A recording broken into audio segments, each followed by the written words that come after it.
이번 시간에는 열방을 향하여 독생자를 세우시고 이 제목으로 하나님 말씀을 살펴보도록 하겠습니다.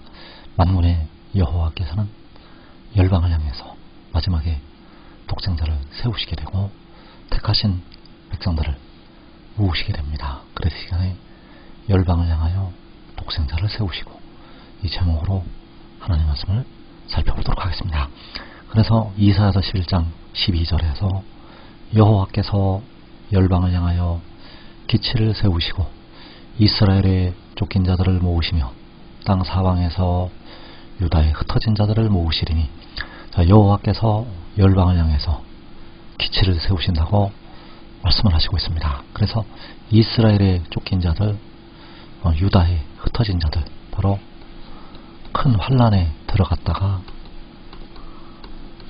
나오는 하나님의 백성들이 되겠습니다. 그래서 계시록 7장에서 그 셀 수 없는 큰 무리를 향해서 큰 환란에서 나오는 자들이라고 말씀을 하셨습니다. 그래서 이들이 바로 이스라엘의 쫓긴 자들이요, 유다의 흩어진 자들, 그 백성들을 기치를 세우시고 모으시게 됩니다. 그래서 이사야 27장 12절에서 너희 이스라엘 자손들아, 그날에 여호와께서 창이라는 하수에서부터 일곱 시내까지 과실을 떠는 것 같이 너희를 하나하나 모으시리라. 그날에 큰 나팔을 불리니, 이스라엘 자손들을 여호와께서 하나하나 모으실 것을 말씀을 하셨습니다.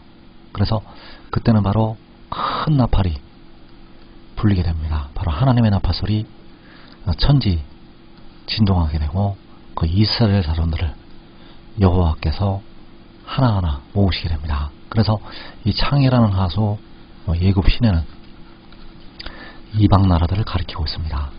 이방의 그 큰 물에 삼킴받았던 하나님의 백성들, 그 백성들을 하나하나 모으시게 된다는 사실입니다. 그래서 이스라엘 자손들을 모으실 때는 반드시 이 큰 나팔 소리가 나게 되고 하나님의 백성들이 모이게 된다는 사실입니다. 그래서 그 이스라엘 자손들을 하나하나 여호와께서 모으신다고 말씀을 하시고 있고, 그날에 큰 나팔이 불린다고 말씀을 하셨습니다. 마태복음 24장 31절에서 그날에 큰 나팔 소리와 함께 천사들을 보내리니 그들이 그의 택하신 자들을 하늘이 끝에서 저 끝까지 사방에서 모으리라. 이 큰 나팔 소리, 큰 나팔 소리가 바로 이사야서 27장에서 그날에 큰 나팔을 불리느라고 말씀하는 이 큰 나팔이 되겠고, 같은 나팔이 되겠습니다. 그래서 이 나팔을 부실 때 천사들을 보내시게 되고, 그 천사들이 그의 택하신 자들을, 바로 이스라엘 자손들을 하늘의 끝에서 저 끝까지 사방에서 모으게 된다는 사실입니다. 바로 너희를 하나하나 모으시리라고 말씀하신 그 이스라엘 자손들, 그 백성들을 사방에서 모으시게 된다는 사실입니다. 그래서 하나님께서 이스라엘 자손들을 모으신다고 말씀을 하고 있는데, 이 이스라엘 자손들은 각 나라에서 나오게 됩니다. 각 나라에서 나오는 택하신 백성들, 육신의 이스라엘도 포함이 되고 예수 믿는 택하신 백성들도 포함이 되고 많은 백성들이 나오게 됩니다. 이들이 바로 이스라엘 자손들. 그래서 데려감을 넣는 백성들은 모두 그 이스라엘 자손들의 범주에 들어가게 됩니다. 데려감을 넣는 자들은 모두 이스라엘 자손들. 그래서 그 자손들을 하나하나 모으시게 됩니다.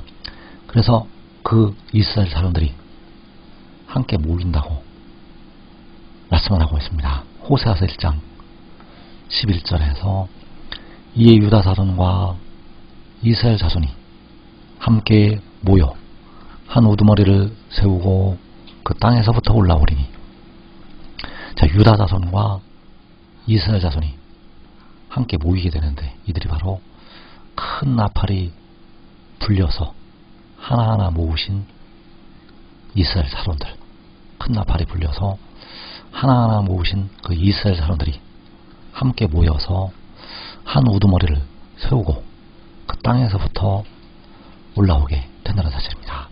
그래서 그 백성들이 하늘이 끝에서 하늘 저 끝까지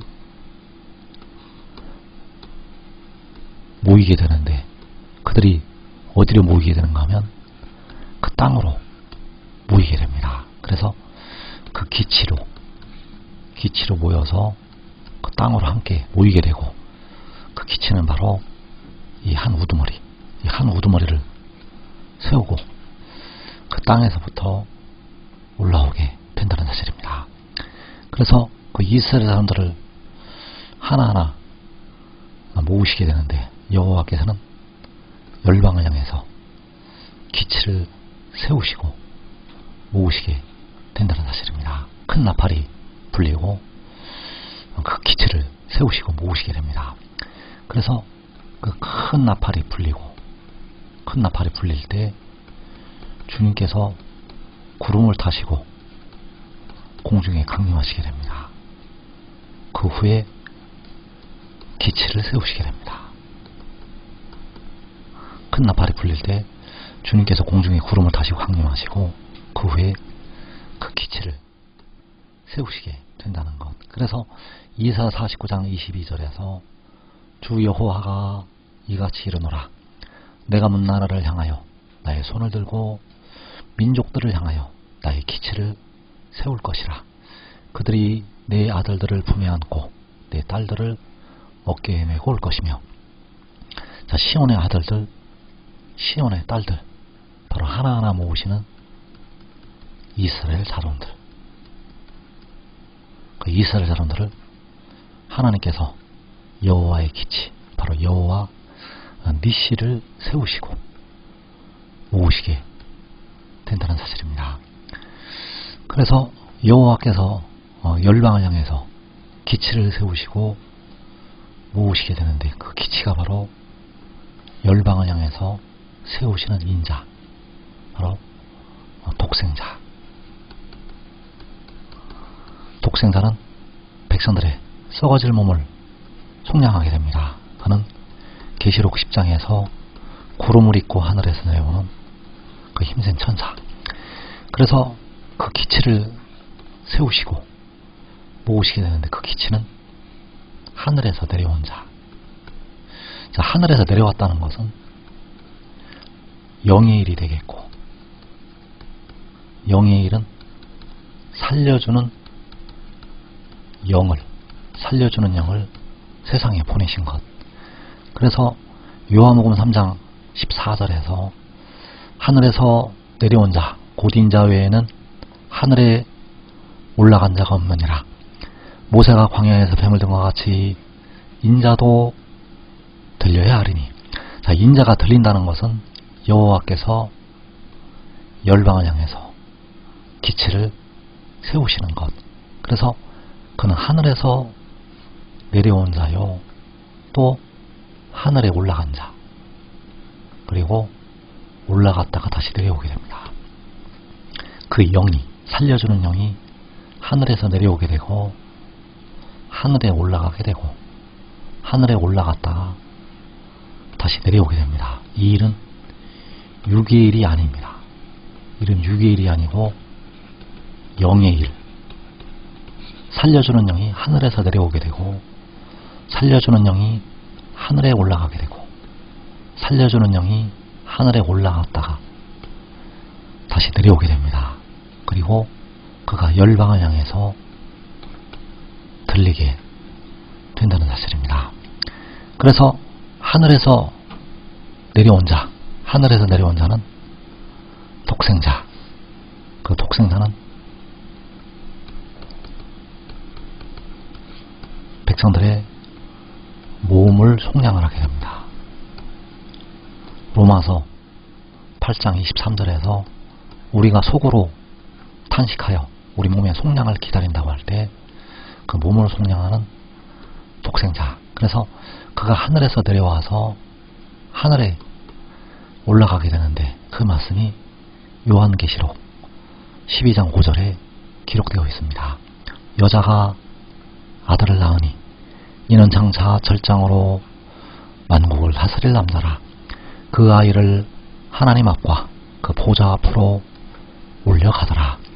자, 이 여자가 아들을 낳은 것은 하늘에서 내려온 것. 이 여자가 아들을 낳은 것은 하늘에서 내려온 것이 되겠는데, 바로 위로부터 난 것이요, 하늘로부터 난 것이요, 아버지께서 그 아들을 세상에 보내신 것이요, 하나님이 세상을 이처럼 사랑하사 독생자를 주신 것.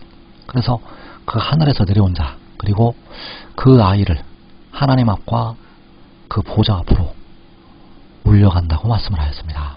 바로 하늘에 올라간 자. 그래서 1992년 여름에 이 말씀을 증거하는 그의 육신 안에 그 여인이 아들을 낳게 되었고, 그 아들이 하늘에 올라가게 되었습니다. 이 말씀을 증거하는 그의 눈앞에서 그 여자가 아들을 낳게 되었고, 그 아들이 하늘에 올라가게 되었다는 것. 그리고 잠언 30장 4절에서 하늘에 올라갔다가 내려온다고 말씀을 하였습니다. 그래서 그 하늘에 올라갔다가 내려와서 그날에 들리게 됩니다. 들린다는 것은 열방을 향해서 기치로 세워지는 것. 그래서 지금 하늘의 일을 믿고 순종하는 자들은 작은 자가 천을 이루고 약한 자가 강국을 이루게 되는데, 바로 그 천사들이 되어서 이스라엘 자손들을 하늘의 끝에서 저 끝까지 사방에서 모으게 됩니다. 많은 열매를 맺게 되고 내 아버지 만군의 여호와께서 큰 영광을 받으시게 됩니다. 이 복된 자리에 꼭 들어가기를 축원합니다.